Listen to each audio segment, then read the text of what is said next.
big dogs? How you guys doing tonight? What's up, Marines? Let's go. What's going on? Hey, just so I can have a little show of hands to see who I'm talking to tonight, may I please, any first responders, any veterans, any family members of veterans out there, please show me by your hands. Hell yeah. Wow.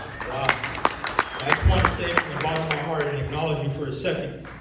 If it wasn't for you guys being out there, and the active duty service member wouldn't have the courage or the fortitude to take a step across that danger zone and into combat's way. So sincerely, give yourselves a round of applause.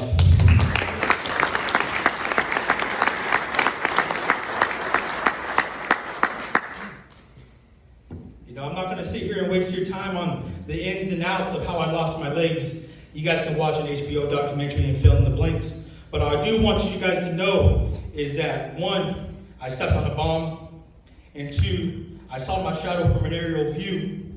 And so when you look down and you see your shadow from an aerial view, missing legs, it doesn't take a rocket scientist to know that you were the one that stepped on the bomb and lost his legs. See, when I was laying in the dirt and I started to scrape that dirt out of my mouth and that powder all over my face, I knew I was the one.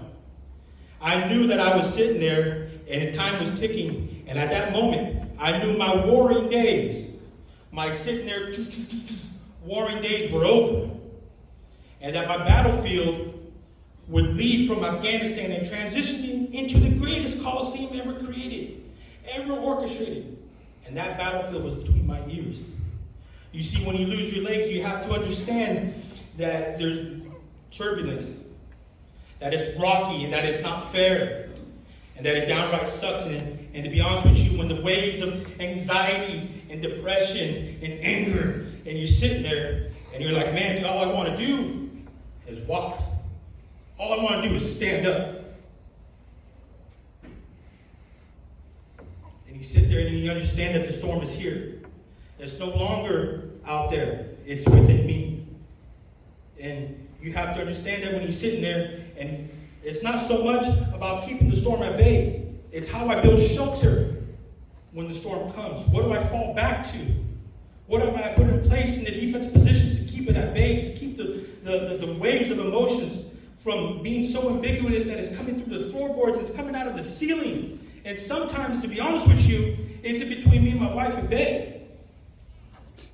What are we going to do? I'm a father, I'm a man, and I'm missing half my body. What kind of father am I going to be? My son's looking at me. He wants me to walk. He's saying, hey, come on. I need to learn how to walk. I need you, Pops. And it's through Catch Lift with their 4 different pillars of community, of nutrition, of accountability, and emotional well-being that we understand that it's there for you. They remove those obstacles.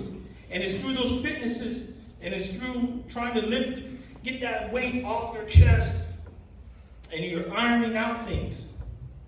And you're working through things, and you've created that space to allow you to be a functional citizen in society. You know, but to be honest with you, my story's not unique.